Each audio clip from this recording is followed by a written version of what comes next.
البدع والأهواء، أهل البدع العقائدية وأهل البدع السياسية. نقول بيننا وبينكم السلف، بيننا وبينكم الكتب، كان فيقول البدع بيننا وبينكم. بسم الله الرحمن الرحيم. الحمد لله رب العالمين،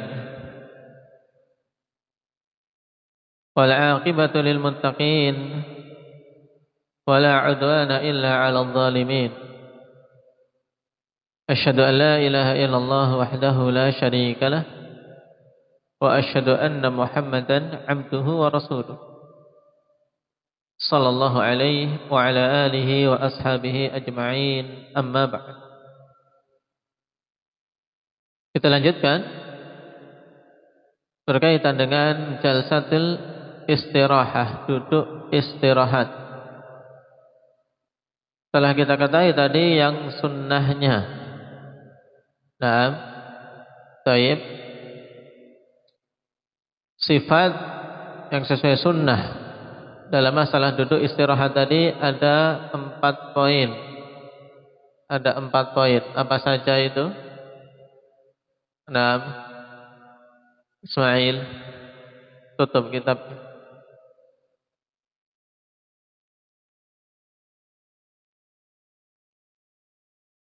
Yang pertama,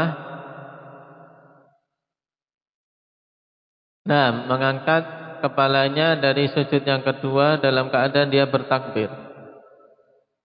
Yang kedua, duduk sempurna dengan cara duduk iftirash. Baik. Terus tangannya di mana? Kedua tangan telapak tangannya diletakkan di paha. Nah, yang ketiga, menopang telapak tangannya ke bumi ketika mau berdiri. Keempat,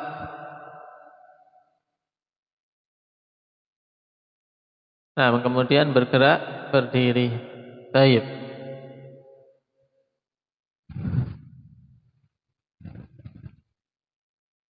Berkaitan dengan i'timad alal yadain ketika mau berdiri, tadi telah kita lewati tentang dalilnya dan juga tentang lemahnya riwayat yang menyatakan ketika hendak berdiri menggunakan ujung-ujung kaki saja, tidak perlu bertopangkan telapak tangan. Ini dikatakan oleh Ibnu Rajab, asaniduha laisat qawiyah, sanad-sanadnya tidak kuat. Dan Ibnu Rajab akhwan termasuk rujukan dalam ilmu illah hadis, ilmu penyakit hadis.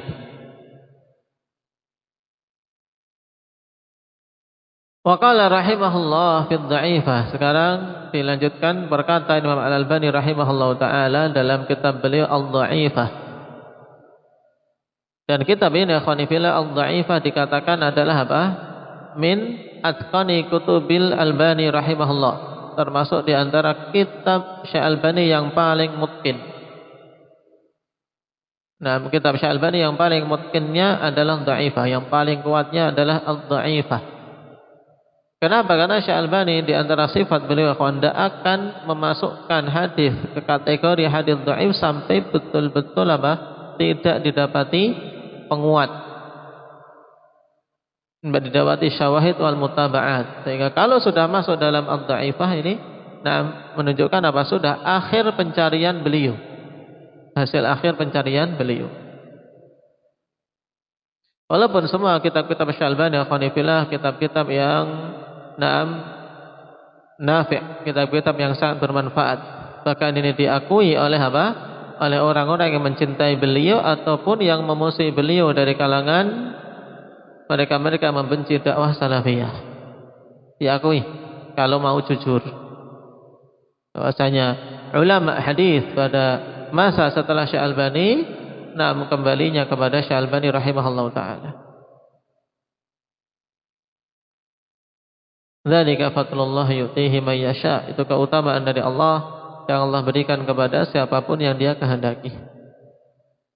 Nah, jasadnya telah apa? Telah dikubur ikhwan, tapi apa? Peninggalannya senantiasa dibaca, dipelajari, dan pahala akan terus mengalir. Maka ini sebaik-baik peninggalan. Nah, peninggalan dengan harta sebanyak apapun mesti akan habis. Tapi kalau meninggalkan ilmu dan amal, ikhwan, itu akan terus-menerus mengalir. Nah, dengan ilmu, juga dengan apa? Dengan wakaf. Nah, dengan wakaf, harta yang diwakafkan itu akan terus mengalir. Nah, selama yang diwakafkan tadi apa? Nah, diambil kemanfaatannya. Dalam artian dimanfaatkan terus-menerus jalan. Nah, maka pahala-pahala akan sampai kepadanya biiznillah tabaraka wa taala.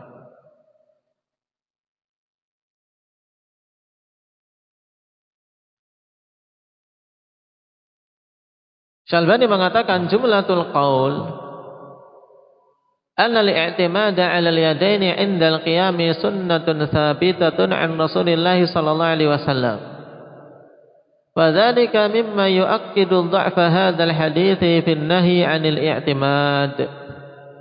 Intaha. Naam. Kesimpulan perkataan ini bahwasanya bertopang pada kedua telapak tangan ketika bangkit, ya, ketika mau bangkit, nah, mau berdiri, ya kawan, itu adalah sunnah yang sah dari Nabi Sallallahu Alaihi Wasallam. Sunnah yang telah sah dengan dalilnya dari Nabi Sallallahu Alaihi Wasallam. Dan yang demikian itu termasuk di antara perkara yang menguatkan kelemahan hadis ini. Yang dimaksud hadis ini adalah hadis tentang pelarangan untuk seorang bertopang dengan tangannya ketika bangkit. Sebagiannya membawa riwayat bahwasanya Nabi bertopang dengan kedua tangannya ketika bangkit karena beliau sudah tua, atau karena beliau posisi sakit sehingga butuh bantuan tangan.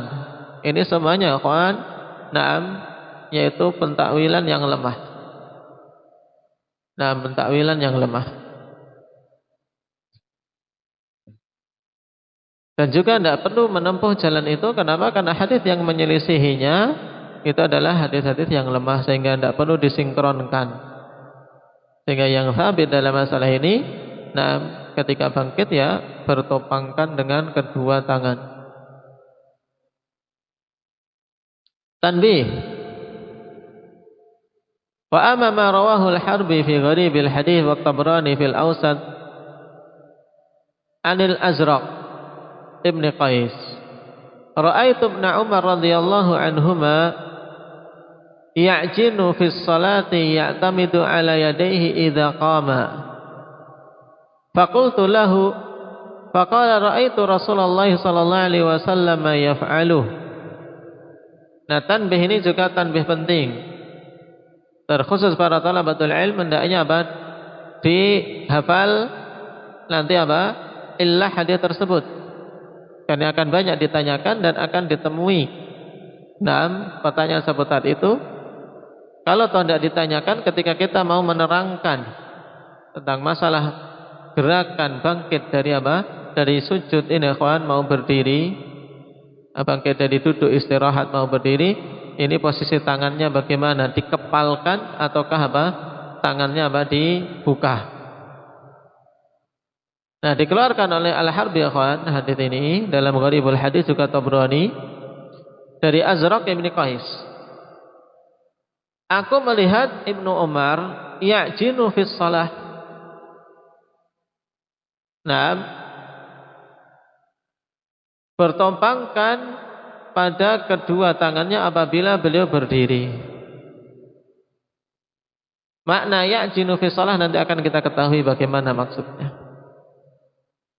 Yaitu membentuk tangan seperti apa? Tangan yang sedang mengadoni, membuat adonan. Nah, ketika dilihat seperti itu oleh Azraq bin Qais, aku katakan kepada beliau, maka beliau menjawab, aku melihat Nabi sallallahu alaihi wasallam melakukannya, maka aku meniru. Cukup ini sebagai apa? Dalil. Karena Nabi. Adapun selain Nabi, akhwan, tidak boleh kita seperti itu.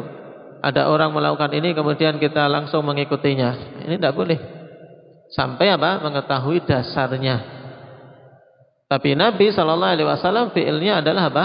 Adalah dalil. Nah, sampai datang hal yang menunjukkan itu kekhususan beliau. Aku melihat Nabi melakukannya, maka aku menirunya. Faqala Tabrani lam yarwi hadzal haditsa 'anil Azraq illa al-Haytham tafarrada bihi Yunus ibnu Bukair. Taib. Tabrani mengatakan tidak meriwayatkan hadis ini dari Azraq kecuali Haytham, dan bersendirian dengannya Yunus ibnu Bukair. Kalau antum dapati perkataan ulama ahli hadis tafarrada bihi fulan, nah ini sudah ancang-ancang, Pak. Sudah ancang-ancang. Kalau ada tafarrud, yaitu bersendiriannya seorang perawi dalam meriwayatkan hadis, apalagi hadisnya aneh. Nah, tafarrud ini antum harus hati-hati. Cari penguat, cari syawahid dan mutaba'at. Nah, untuk bisa menguatkannya kalau dapat. Kalau tidak berarti apa? Nah, riwayat tersebut kebanyakannya adalah apa? Adalah lemah, bahkan bisa mungkar. Karena istilah hadis mungkar di kalangan mutaqaddimin juga diterapkan pada mutlaqut tafarrud, yaitu bersendiriannya seorang perawi dalam meriwayatkan suatu hadis padahal dia tidak pantas diterima ketika bersendirian. Faqala Syekh Al-Albani rahimahullah, wal Haytham huwa Ibnu Imran ad-Dimashqi. Berarti dari Azraq, dari Haytham Ibnu Imran ad-Dimashqi. Qultu huwa majhul hal. Haytham ini majhul hal. Wa bihi dha'afahu Syekhuna Muqbil rahimahullah, dan dengan sebab dia ini Syekh Muqbil mendhaifkannya. Baik. Dari sebab kedhaifan ada perawi yang majhul hal, yaitu Haytham Ibnu Imran ad-Dimashqi. Ingat-ingat hadis tentang ajn, padanya Haytham Ibnu Imran ad-Dimashqi majhul hal. Qala thumma inna lafdhatal ajni fil hadithi munkarah. Kemudian perlu diketahui bahwasanya lafaz al-ajn dalam hadis ini mungkar. Faqad akhrajahu al-Baihaqi fi Sunanil Kubra bi isnadin jayyidin min tariqi Hammad bin Salamah 'anil Azraq bin Qais. Sebab Imam Baihaqi telah mengeluarkan hadis tersebut dalam Sunan Kubra dengan sanad yang jayyid dari jalan Hammad bin Salamah 'anil Azraq bin Qais. Baik. Berarti bukan Haytham yang meriwayatkan dari Azraq. Siapa? Hammad bin Salamah. Hammad bin Salamah imam. Nah, riwayat yang jayyid ini, yang bagus ini, bunyinya apa? Ra'aitu Ibnu Umar idza qama min rak'ataini i'tamada 'alal ardi bi yadayhi. Aku melihat Ibnu Umar apabila beliau bangkit dari 2 rakaat, maka beliau bertopangkan atas bumi di atas bumi dengan kedua tangannya. Faqultu li waladihi wa julasaihi la'allahu yaf'alu hadza minal kibar. Qalu la walakin hakadha yakun. Maka aku katakan kepada putranya dan teman-teman duduknya, kemungkinan beliau melakukan ini dikarenakan beliau sudah sepuh, sudah tua. Kalau maka mereka mengatakan tidak, akan tapi demikianlah beliau melakukannya, menunjukkan beliau melakukan memang menyengaja, bukan karena kesulitan bangkit atau karena ketuaan. falam yadhkuril ajn. Nah, maka tidak menyebutkan di sini Azraq ibn Qais lafaz al-ajn. Baik, berarti untuk tanbih ini diingat-ingat. Hadis tentang apa? Ya'jinu fis shalah. Membuat bentuk tangan seperti membuat adonan, ini riwayatnya lemah, bahkan lafaz tersebut mungkar. Lafaz tersebut mungkar. Dan tentang kemungkaran lafaz ini dibebankan pada apa? Pada Yunus bin Bukair, karena dia bersendirian. Baik, kemudian untuk riwayat itu juga dhaif, karena padanya Haytham ibnu Imran ad-Dimashqi. Haytham ibnu Imran ad-Dimashqi. Wallahu ta'ala alam. Itu ingat-ingat. Dan makna ya'jinu fi shalah yaitu tangannya ikhwan membentuk seperti seorang yang sedang membuat adonan. Dikepalkan. Baik, wallahu ta'ala alam ini. Tapi biasanya orang buat adonan malah apa? Tangannya kan malah di kiri karena malah dibuka ketika nyampur itu tepung sama air. Ketika membuat ajin. Ketika mau nyampur itu tangannya kira-kira ngepel kayak ngaduknya gini atau gini?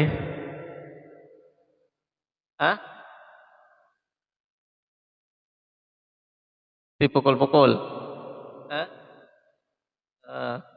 Baik, yang suka bikin adonan tahu ini. Nah, jadi berarti ya kawan, tangan dibuka atau dikepalkan? Dibuka. Ya, ketika mau bangkit dari duduk istirahat, naik ke posisi berdiri, tangan dibuka. Telapak tangan yang menjadi apa? Penopang. Baik. Adapun dengan menggenggam seperti ini riwayatnya lemah tadi. Sebab kelemahannya karena apa? Ada perawi bernama siapa? Iqbal?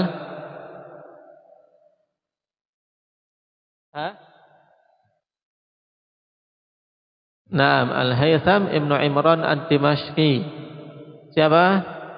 Besok saya tanya lagi, harus ingat. Siapa Abdul Razak? Al-Haytham ibnu Imran ad-Dimashqi, dicatat. Besok kalau tak tanya tidak bisa berdiri nih. Ya. Al-Haytham ibnu Imran ad-Dimashqi. Ini sebab kelemahan hadis ajn ketika bangkit ke posisi berdiri. Dia majhul hal.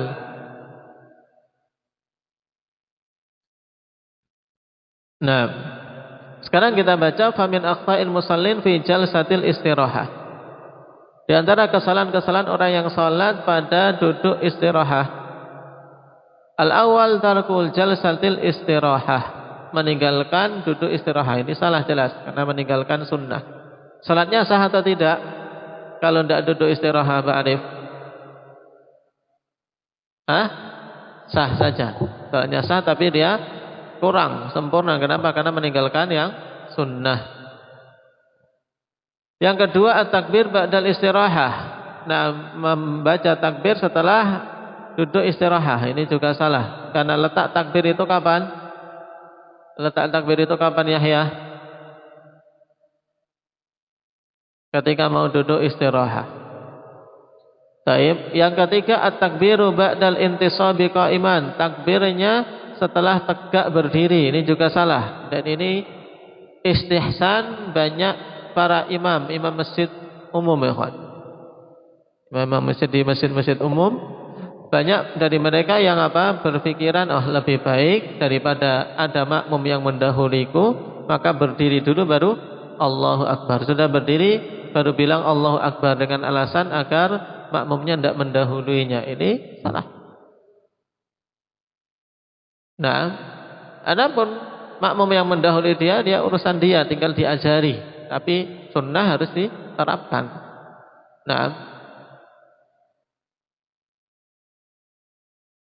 Yang keempat, al-iqa' fi jalsatil istirahah. Ini juga bahkan terkadang didapati dari ikhwah. Nah, yaitu duduk iqa' pada duduk istirahat. Duduk istirahat itu hanya satu pilihannya. Cara duduknya dengan cara duduk apa? Dengan cara duduk apa? Pak Tarman namanya iftirash. Santa. Dengan duduk iftirash. Yang kelima, taharril ajn indal qiyami min jalsatil istirahah li adami thubutil hadis. Nah, yang kelima dia apa? Dia taharril ajn, yaitu betul-betul menjaga untuk menggenggamkan tangan ketika berdiri dari duduk istirahat. Ini juga termasuk kategori kekeliruan. Kenapa dikatakan keliru? Karena hadisnya tidak sabit. Memang datang hadis tapi tidak sabit, tidak sah. Hadisnya lemah. Yang keenam, al-qiyamu min jalsatil istirahah mu'tamidan ala rukbatayhi. Berdiri bangkit dari duduk istirahat dengan apa? Bertopangkan kepada kedua lututnya. Ini juga salah. Kenapa? Karena yang sunnah adalah apa? Bertopang dengan kedua telapak tangan. Baik. Wallahu ta'ala alam. Naktahi bihadza walhamdulillahi rabbil alamin. Subhanallah.